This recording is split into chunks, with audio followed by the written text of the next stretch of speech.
Hi everyone, I am Vijit. Who are following my YouTube channel, you know I'm as a professor. I'm working in academia. I'm teaching accounting, budget management, and managerial courses. And all of my industry experience, also my education is as a finance and accounting field. So I'm wondering to give you some general knowledge about investment opportunity in Denmark, especially the invest in the share market. The last time I talked about like investment for the people who are 40 years plus, but this one for in general for everyone, from the day one who want to invest the money or who have some liquid money to invest in the share market. I think so. I give you the some general idea. Uh, so I'm living in Denmark, so I can give you the idea. The people who are living in Denmark, of course, some other geographical area is completely, not completely, most of the things will be different. So it's completely for the people who are living in Denmark. You know, uh, first of all, if you want to start to invest the money in Denmark, you have to have some the brokerage account, the account in maybe in the bank, Danske Bank or Nordea or Arbada, Jyske Bank, or maybe the account in Saxo or Nordnet. I think Saxo actually worldwide and is mostly covered in Nordnet also. But I have an account in Saxo. At the same time, you can also able to open the account in bank, but comparatively the bank, the Saxo and Nordnet is quite cheaper. The transaction cost and brokerage fee, all this, I mean, so on and so on. So the cost is Saxo is actually the comparatively the Nordnet and comparatively to the bank, quite cheaper. So you can choose the Saxo as Saxo Bank or Nordnet. So I mean, you can choose any one of them, or maybe you can prefer to open the account in Danske Bank. That's also able to do that. So you can talk to them and that can help you. And you can also talk to them. Saxo, these take like few minutes to open that. But the most important knowledge here, you have to figure out which platform, I mean, which kind of category investment you will do. There are different platform within the investment platform. For example, one of the uh, platform is called Akshay SPI account. There are some amount limitation. Yeah, is every year the change it. This year maybe the 174,000 plus approximately. You can easily figure out. You can, but I'm going to mention all the information in the description box. So this is the first one you can choose because of this is the lowest uh, um, tax you have to pay from your return. There are two kind of return. If I say it's a two kind of, one is the dividend. If you investment in any dividend pay share or a fund, or ETM fund or ETF. And also another one is the return, or if you buy and sell, if you have make money, you have to pay the interest rate. So through the Akshay SPI account, you have to pay 17% tax. First of all, you have to know, even though you're paying 70%, and why is best to choose the Akshay SPI account with the first priority. Why? Because of Denmark is first of all high tax country. This is one of the high tax um, uh, paying country, one of the, not like, there are also some other country, but one of the tax paying country in the world. So if you have some investment through the Akshay SPI account and from the return or from the dividend, you can only pay 17% tax, which is comparatively better. you can going to understand why. Then you can able to open the account in custody account, but per person in Denmark only able to open one OXSP account, not more than one. But the custody account is called brokerage account. You can open as many as you want, but you don't need as many one. You can just only one open, and then you can follow that. So for this custody account, is called share income. If you make the money, you have to pay 27% tax until the amount the mention in every year, and after this you have to pay 42% tax. So for example, like for certain amount you will pay 27%, and over that amount you're going to pay 42% tax. This is so just now you getting why is better compared to the custody account. OXSP is better. And of course, this is the two, within the two platform there are many kind of investment opportunity. You can invest the money for direct individual share. There are some advantage and disadvantage. Actually, there are some advantage and disadvantage for every category of the share investment. First, I go one by one. First, individual share. If you buy through the custody or auction account, you know the tax category. And of course, for the index fund, index fund means there are a number of company together they make a fund, that's called index fund. But individual share,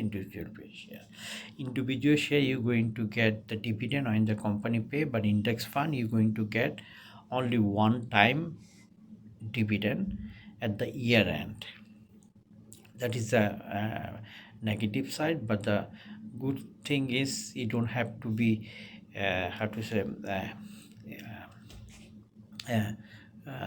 checking your trading account every day, and it's a group of company, and so when you buy something group of companies, is automatically diversified, and risk category is lower compared to the buying individual share. You have to be analyzed, you have to find the intrinsic value, you have to buy the business mood, management, and business category, all these things. So it's not easy actually. So there are a continuously learning process for that.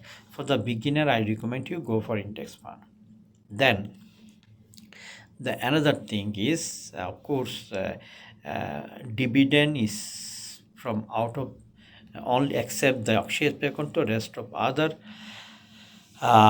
dividend you have to pay 27%, and return I already said some certain amount you have to pay 27%. More than that you have to pay 42%. I'm going to describe the numbers and all these things. I'm going to put it in the description. And there are also other ETF. If you like to invest, ETF means exchange traded fund. You buy all this out of Denmark, any fund, like some of the fund, they make it like fund should be like a individual share. There are also more than one or more than 500 or 1,000 company. They make it in fund, and there are another option is ETF. Is same. Only good sign is ETF you can say like a share instant, but index fund if you go to sell, you can order for selling and going to be traded at the end of the day. So you don't know what is the price, but you can make a price on the market order, or like the price you want to buy or sell, you can determine that. So that's also able to do that. But ETF is you have to be exchange always the money. For example, you living in Denmark, Danish crown, if you buying to any American share, you have to be exchanged first for American and the US currency, then you can buy that. So you have to be conversion your currency. That's also you have to say for that conversion you have to pay conversion fee, also exchange rate is also various price for different. Saxo Bank have a one kind of conversion cost for, but the Danske Bank have a different conversion cost. So you have to be a little bit find which one is the cheaper for you. So of course, and there also have some SCAT positive list. If you buy something from SCAT positive list, you have to pay lower tax. For example, like 27% is a share income. Of course, a share income, there are two kind of income: share income and the capital income. So share income, you always have to pay 27% for certain amount. After this is 42%. And the capital income, who are not listed in SCAT positively, you have to pay the money you paying as a tax from your from your income for your SCAT. For example, for me is 37%. If I have any capital income, instead of only getting the money from my active for my job, so that's, you have to be a little bit like analyze that. And there are some of the ETF that don't want to encourage, is called mark to market. Is in January to December, it's for the 1 year. For example, you bought this fund ETF. Actually, the most of the ETF is layer based thing. It means like mark to market for only 1 year. For this 1 year, is the price is up, you have to pay the tax instead, even though you haven't sold that, even though you haven't realized the gain. But the custody account, normal custody account, you don't have to pay any realized gain tax. You only pay the tax when you sold this share and you realize that. But the ETF, any kind of ETF, you have to pay the tax if you have any return on that. And every dividend for any source, you have to pay the dividend tax. The dividend for the tax. That's also the one of the criteria. And layer auctions pay control, they are also same. Mark to market, layer biscuiting, you have to pay tax even though you haven't sold that. From your return, from your dividend, you have to pay this for that. And if you have any investment, so your pension, maybe you controlling, maybe your pension company controlling, that's also you have to pay. But this is the one of the lowest tax. It's a 15.3%.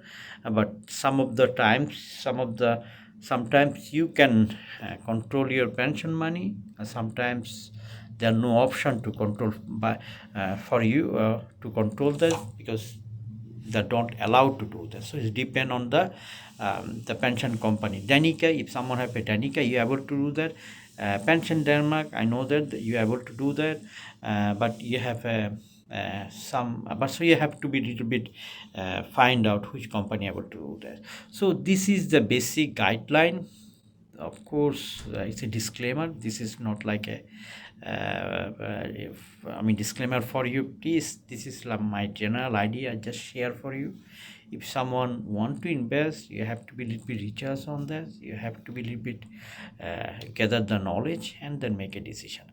But I think that will guide you a little bit how you think and what you have to do that. Yeah, thank you so much. I know there are few things I missed that, but I will try to cover. Yeah, please follow my channel and subscribe this channel. Let's see, I'm trying to build up this channel gradually. Yeah, thank you so much, guys. Thanks for your appreciation. Bye.